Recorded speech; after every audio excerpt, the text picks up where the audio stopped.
तो दोस्तों, आज हम सीखने वाले हैं कि गिटार की स्ट्रिंग को वापस रिप्लेस कैसे करें और उसके फ्रेटबोर्ड के एक्शन को कैसे कम करें।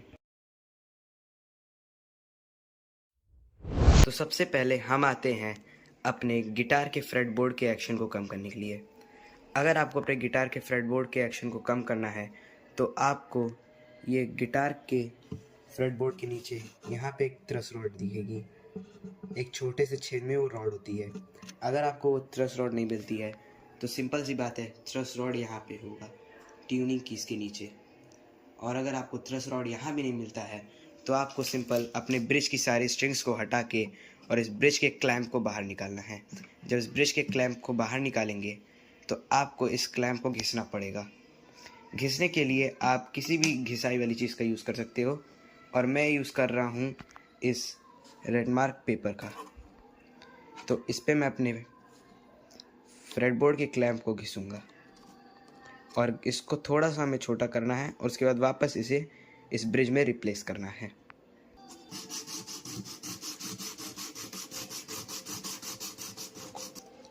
तो देख सकते हैं हमारे इस फ्रेटबोर्ड के क्लैंप की घिसाई हो चुकी है और अब हम इसे वापस ब्रिज में रिप्लेस करेंगे।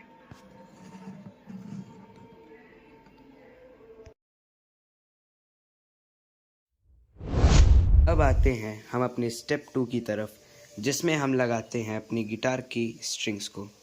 मैं सजेस्ट करता हूँ AMG म्यूज़िक का गिटार स्ट्रिंग, जो कि आपको 260 का मिलेगा। बिना देरी किए चलिए हम शुरू करते हैं अपने गिटार की स्ट्रिंग को रिप्लेस करना।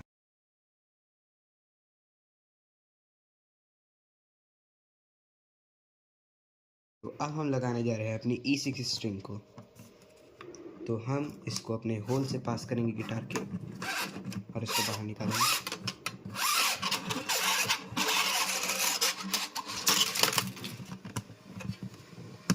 और हमारे गिटार का स्ट्रिंग होल में फिट हो चुका है।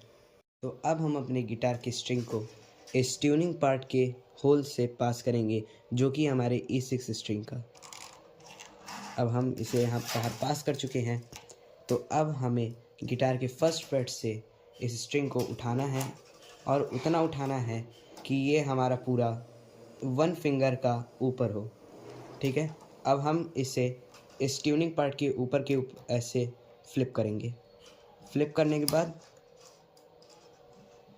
हमें इसे टाइट करना है और इस पार्ट को हमें ऊपर की तरफ अप करना है।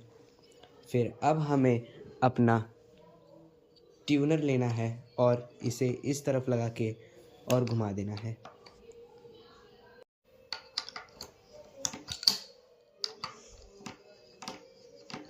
और हमें इसे ऐसा ट्यून करना है कि ये जो हमारा पार्ट है ये इस स्ट्रिंग के नीचे आ जाए।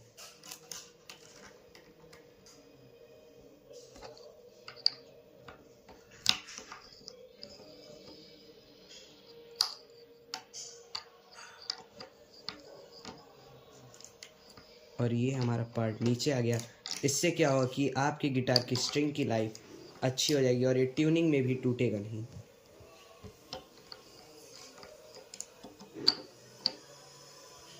लास्ट में हमारी स्ट्रिंग के लगने के बाद हमें इस स्ट्रिंग को ट्यून करना है और बाकी सेम हमें इन बाकी 5 स्ट्रिंग्स के साथ करना है।